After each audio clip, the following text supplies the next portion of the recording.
nakikinig sa tinig ng mamamayan at sabihin sa kanila, mga walang serbisyong panlipunan, kulang sa sistema.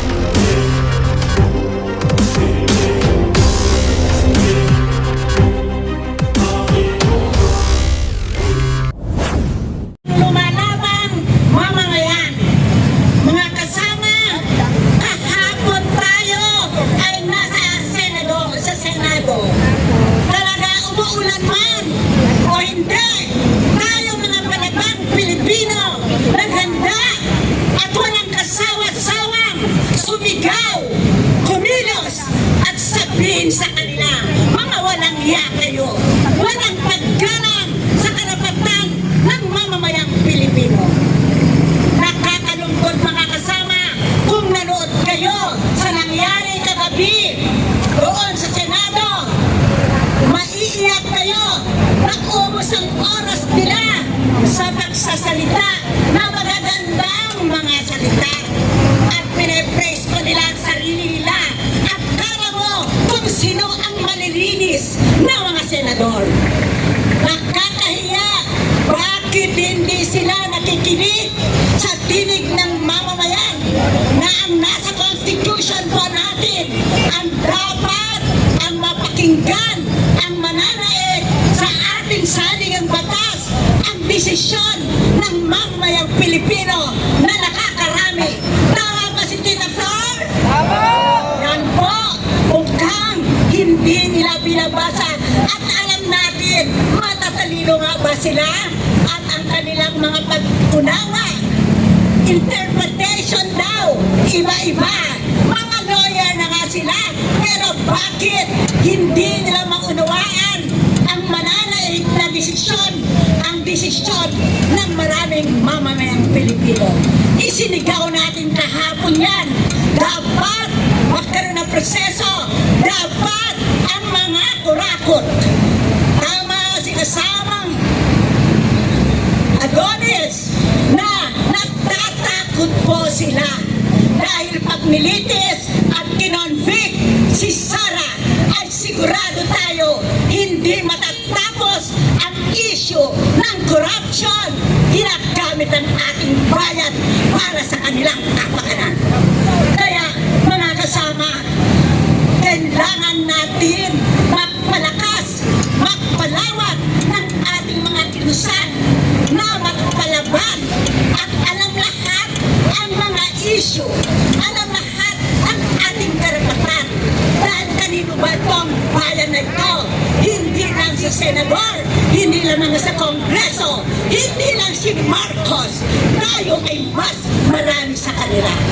Kaya tayo ay dapat mag-isip ng paraan, ng taktika, paano tayo manalo at mananaig tayo.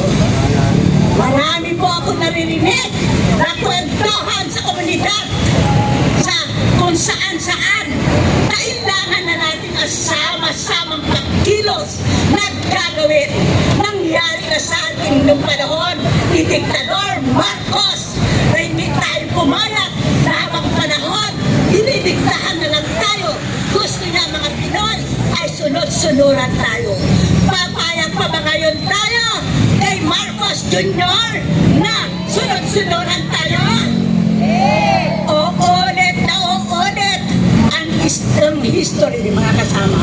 Hindi papayag ang lahat ng palabang Pilipino na sila niyuyurakan ang karapatan at lagi na lang mananagi ang mga nasa gobyerno. Okay, sana kung gobyerno ay talagang iniisip may malasakit sa kahirapan at kagutuman ng ating mamamayan. Pero ano ang kanilang binibigay? Akarampot, ang ayuda, ilang kilo, at mga dilata na mga sira-sira pa. Ginagawa tayong pulubi, kawawa, manakawawa ang mga Pinoy. Papayag ba tayo na lagi na lang ang trato sa ating ganap? Hindi po tayo papayag. Kaya tayo nandito mula kahapon sa inilibing ang impeachment na yan ng ilang marami mararanin ng aking dampo kagabi. Kung kaharap ko lang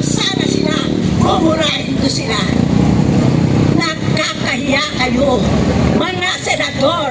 Sayang, tama. Dapat hindi kayo tawagin Your Honor. Diba? Makahiya. Kaya uli, itong ginagawa natin pagkilos na ito, tuloy-tuloy tayo at mag-ibot tayo para sa ating kalakas, maging malakas ng kilusan natin.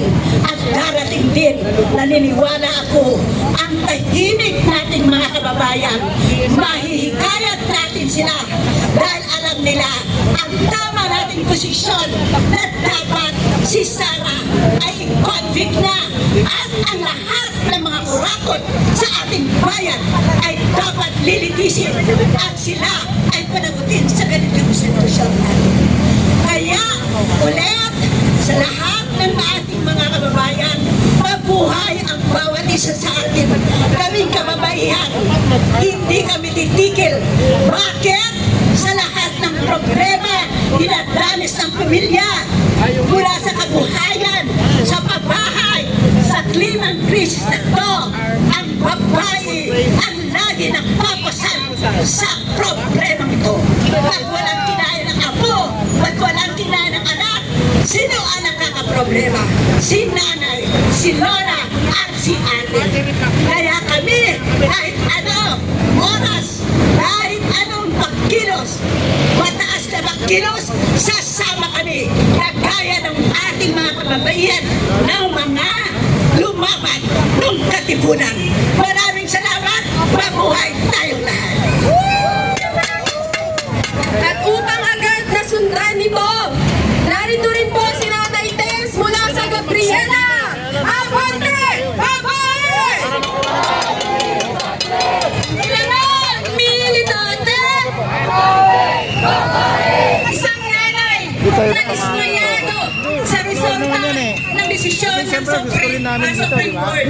Malinaw na ang Korte Suprema at ang Senado ay taksil sa hanay ng kababaihan at ganun din sa aming mga anak at sa buong pamilya. Nakakalungkot na napapanood sa aming mga anak sa telebisyon at napapanood at nababasa nila sa social media ang ginagawa ng ating senador, ang ginagawa ng Korte Suprema na kung saan sana ay kakating sila sa malawak na interes ng sambayanang inaapi. Ngunit ang kahapong napakinggan natin ay taliwas sa ating konstitusyonal na aayon sila sa interes ng malawak na masa. Kung hindi ito ay isang epekto sa aming mga anak, ang maging normal lang ang maging kawatan, maging normal ang maging magnanakaw.